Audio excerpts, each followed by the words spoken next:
Voltamos com o nosso DNA, hoje falando sobre liderança e tomada de decisão em ambiente de crise. Nós estamos recebendo e conversando com o doutor, professor Carlos Magno, sociólogo. Carlos, sociólogo, doutor em neurociências, mestre em políticas públicas. Carlos, vamos dar continuidade aqui ao nosso papo sobre liderança. Uma das coisas que é importante a gente considerar dentro de tudo que você já falou, né, sobre o conceito de liderança no primeiro bloco, inclui também tomada de decisão assertiva, né, ou acertada. Então, um bom líder, né, ele também sabe tomar decisões, especialmente pautado nessas necessidades, no próprio direcionamento dos seus liderados. E para isso, é necessário que ele considere diferentes contextos, ou que ele considere as múltiplas informações, inclusive dos seus liderados. O que você tem para falar sobre isso com a gente?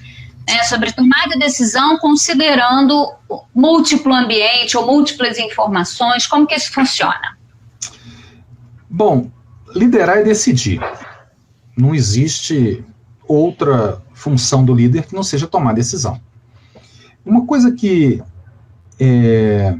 eu acredito que seja importante, e eu recomendo uma leitura fundamental para quem quer entender um pouquinho desse processo de tomar decisão, é um livro de um português, que é um pesquisador nos Estados Unidos, um neurocientista, chama Antônio Damasio. Foi esse livro que me fez caminhar pelas neurociências para entender alguns processos no ambiente social e político. Chama O Erro de Descartes. O que esse autor vai retomar para a gente lá? Ele vai desenvolver a ideia de um processo de tomada de decisão que ele e vários colegas pesquisaram e conseguiram demonstrar, que chama a hipótese do marcador somático. O que é essa hipótese? Essa hipótese do marcador somático é um processo pelo qual o nosso cérebro recebe as informações do ambiente, percebe essas emoções, ressignifica esses estímulos externos e transforma isso em informação para decisão, quer dizer, em possibilidades. Como que a gente pode ter essa decisão, né? Como é que esse processo se dá? A primeira coisa que a gente precisa desmistificar é de que existe decisão racional. Nós não decidimos sem emoção. A gente pode não perceber, né? E emoção, a gente também precisa entender o que é, porque muita gente acha que emoção é aquele negócio de ficar completamente desvairado com alguma coisa, alucinado, alegre demais, triste demais. Não, emoção é uma resposta a um estímulo do ambiente que nós temos. E curioso, porque é essa emoção que permitiu que a nossa espécie chegasse até aqui, evolutivamente falando. Porque as emoções são elas que nos preparam para reagir a coisas que são importantes para a nossa sobrevivência. Pensem vocês encontrar com uma cobra na rua de uma hora para outra. Você está andando e tem uma cobra. Quer dizer, você assusta, primeira emoção, a surpresa. A segunda emoção, o medo. O medo vai te permitir duas coisas: ou você fica parado, ou você tem uma explosão muscular que te permita correr. Então vejam que são escolhas emocionalmente orientadas que nós temos a um comportamento ambiental. Então, isso vai existir em todos os processos de decisão, Ana. Tudo que a gente vai decidir tem uma emoção embutida. E aí vem alguns outros componentes. Por quê? Se nós temos essas emoções que a gente chama de primárias ou básicas, que são 7 emoções, né? A alegria, o medo, a raiva, o desprezo, a tristeza, a aversão. Se nós temos a surpresa, não sei se eu falei, mas... Falou. Uhum. Falei, né? Nós temos essas emoções básicas, e tudo o que nós sentimos passa por ela. Agora, tem um porém. A gente sente, é muito rápido, mas aquilo que perdura são as nossas emoções, são sentimentos que são ressignificados no nosso cérebro. Como é que se dá essa ressignificação? Essas emoções, ao mesmo tempo em que jogam para a nossa resposta imediata, elas acionam outras áreas do cérebro que acabam por acionar memória e nos permitem, aí sim, significar aquela experiência. Aquilo é bom ou ruim? Uhum. Aquilo vai me proporcionar um ganho ou aquilo vai me proporcionar uma perda?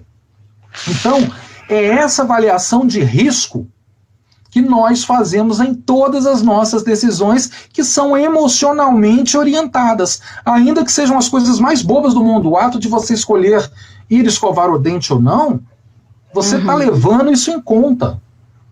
Então, quando a gente toma uma decisão de liderança, uma decisão do negócio, vejam a complexidade para o nosso cérebro.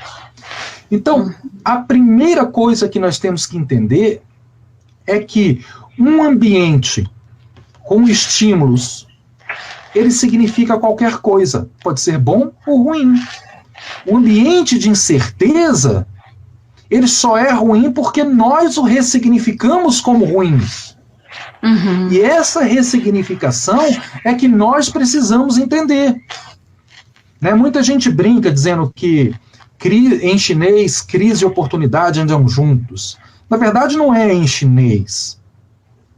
Né? Isso, a crise e a oportunidade, elas estão aqui dentro, na forma com que nós interpretamos essas emoções que nós sentimos a partir do ambiente que nos é sinalizado. Uhum. E é importante destacar isso, né, Carlos? Você fala que a barreira, ela não está necessariamente no ambiente. Não. A barreira está na forma com que nós significamos o evento. Agora, o que... conclui, perdão. Não, e é essa ressignificação que tem um elemento cultural imenso.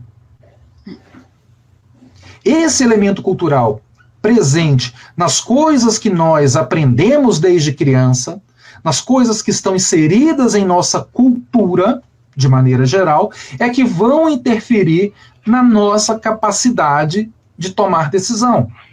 Se você está inserido desde jovem em um ambiente criativo, num ambiente estimulante, a sua chance de encontrar decisões que sejam igualmente criativas, estimulantes e que gerem oportunidades é muito maior.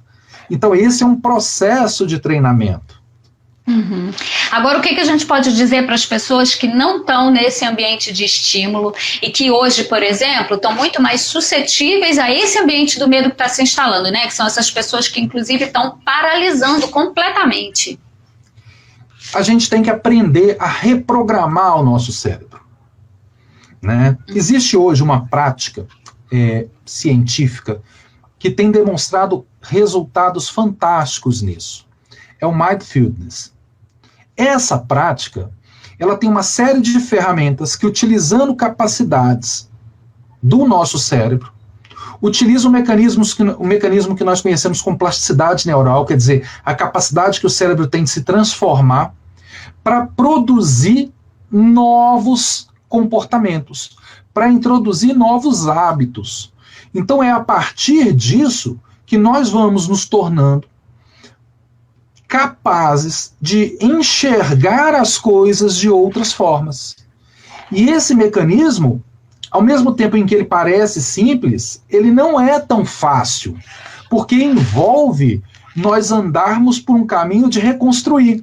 E o nosso corpo, o nosso cérebro vai criando heurísticas. O que são heurísticas? Nada mais é do que são atalhos decisórios. Significa que você tomou uma decisão de tal forma uma vez, e aí o seu cérebro, para economizar energia, porque, veja, ele não gosta de gastar energia à toa. Então, para economizar energia, o que ele faz? Ele vai resolver sempre os problemas similares da mesma forma de antes.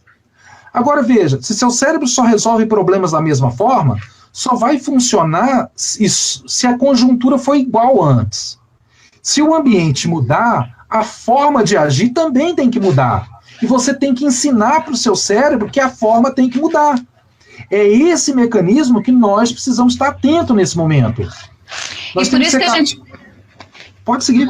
Por isso que a gente precisa, inclusive, estar frequentemente questionando nossas crenças, né, nossos padrões. Exatamente. Nós temos que estar aprendendo novas formas o tempo todo. A prática de aprender, né? Você, quando me apresentou, ser muito mineiro, não é? Não, pode ficar mineiro. A gente gosta. Quando você me apresentou, né? Você apresentou aquela miscelânea de coisas da minha formação acadêmica e disse, olha, você acabou de concluir. Eu descobri uma coisa que é até pode parecer meio frustrante, mas eu nunca concluí nada. Eu só comecei. Tá? É verdade. E isso que é um processo muito agradável. Você chega no final, você escreve uma tese de doutorado, 4 anos, 5 anos, como eu levei a minha, 1 ano a mais do que o normal, e aí você descobre e fala assim, nossa, eu não sei nada sobre isso. Né? E aí o pessoal fala, o cara é sociólogo, mexe com política pública e vai fazer neurociência. Sim, para eu poder trabalhar com política pública. Para conseguir entender algumas decisões e alguns processos que são tomados ou alguns comportamentos de sociedade que melhoram a eficiência dessas políticas. Então, é esse processo de aprender o tempo todo que nos torna capaz e que faz o ser humano ser essa máquina maravilhosa de mudar o próprio rumo e o próprio destino o tempo todo, na medida em que ele se dedica para isso, com o esforço dele. E se fizer bem feito, o resultado é fantástico. Porque quando a gente descobre, inclusive, do que essa máquina é capaz, né? É um show. Exato. É show. Carlos, vou precisar te cortar só mais uma vez para nossa paradinha rápida para o intervalo. Já já a gente volta, tá bom? Até já. Até já.